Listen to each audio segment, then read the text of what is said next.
De todos os sistemas políticos e ideológicos criados pelo homem até hoje, o que mais causou e causa polêmica é certamente o socialismo. Ele é tão complexo e amplo que as pessoas possuem certa dificuldade de defini-lo. Ele abarca tanto questões econômicas quanto comportamentais dos indivíduos, mas ainda assim possui certa homogeneidade. A polêmica aumenta quando ele é colocado diante da sua contraparte, o capitalismo, mas para entender um é preciso conhecer o outro, pois apesar de serem sistemas opostos, ambos possuem uma estranha ligação. Diferentemente do capitalismo, que é basicamente um sistema único, mas que se adapta às circunstâncias e inovações, o socialismo possui tipos diferentes, ele não é único. Iremos ver quais são esses tipos, mas antes iremos pesquisar a história e vermos as origens do socialismo e do capitalismo. Na verdade, ambos têm uma origem única.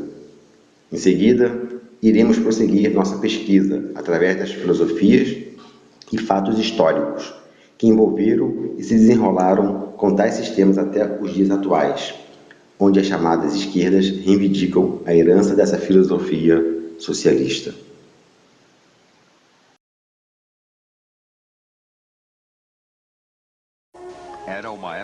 A Idade Média é conhecida principalmente pelo feudalismo, um sistema social e político surgido após o fim do Império Romano do Ocidente, no qual há uma relação de servidão e contrato entre os vassalos, camponeses e o senhor feudal, que dava terras em troca de servidão e lealdade dessas pessoas. Esse feudalismo sofreu um forte abalo quando a servidão e a renda já não sustentavam mais a crescente expansão da produção de mercadorias, levando ao fim do isolamento dos feudos, originando um mercado unificado dentro do cenário Estado-nação burguês. Surgiram então utopias baseadas na abolição da servidão, no interesse coletivo, mas as revoltas populares com essa bandeira foram liquidadas, tanto as guerras camponesas europeias quanto o Levante da Inglaterra. Ocorreu então um processo oposto da socialização. As terras comunais foram cercadas, postos títulos de propriedade e assalariamento dos trabalhadores dessas terras. Foi estabelecido então um novo modo de produção predominante.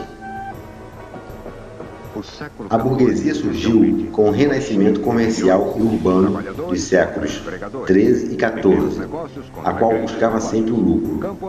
Nesse contexto histórico, surgem também os banqueiros e cambistas, que manipulavam esse dinheiro em circulação. O período entre os séculos XVI e XVIII é conhecido como capitalismo comercial ou pré-capitalismo, onde as grandes navegações e expansões marítimas europeias tinham por objetivo buscar riquezas fora do solo europeu para a burguesia, a nobreza e os comerciantes.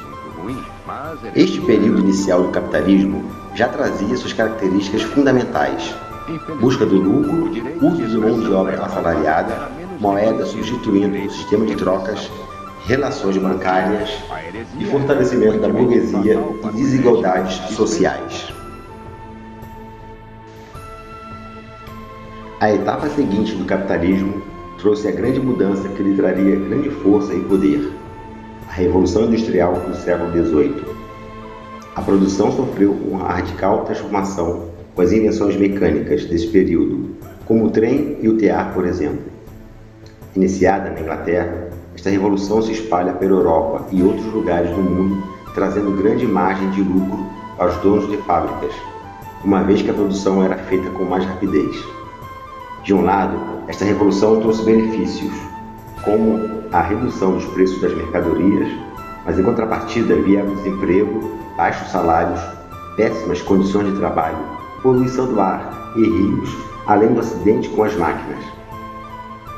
Neste período, muitos países europeus começaram a explorar regiões da Ásia e África, num contexto que a história batizou de neocolonialismo. Países como Inglaterra, França e Bélgica dominaram essas regiões à força e tomaram seus minérios e matérias-primas, além de forçarem tais povos dominados a consumirem os produtos industrializados europeus. A justificativa ideológica deste comportamento se deve ao chamado darwinismo social, uma corrente de pensamento baseada nas ideias de Darwin, onde a seleção natural é baseada na sobrevivência do mais apto. Essa ideia foi transferida para o meio social, onde as sociedades e pessoas mais aptas seriam os mais capazes de sobreviver. Sendo assim, tais propaladores dessa ideia diziam ser totalmente natural o homem branco e europeu dominar as sociedades mais atrasadas, como as africanas e asiáticas.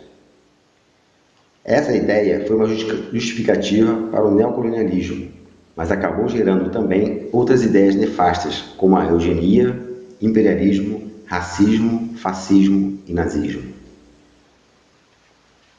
Por fim, veio a fase atual conhecida como capitalismo monopolista financeiro, iniciada no século XX. O sistema bancário, as grandes corporações financeiras e o mercado globalizado são os pilares básicos do desenvolvimento do capitalismo atual.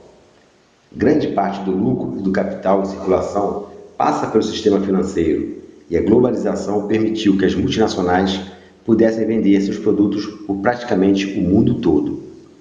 A criação de órgãos controladores e mantenedores do sistema capitalista, como a OMC e o FMI, apenas reforçam o poder de grandes potências como a Alemanha e Estados Unidos, como controladores do sistema financeiro internacional.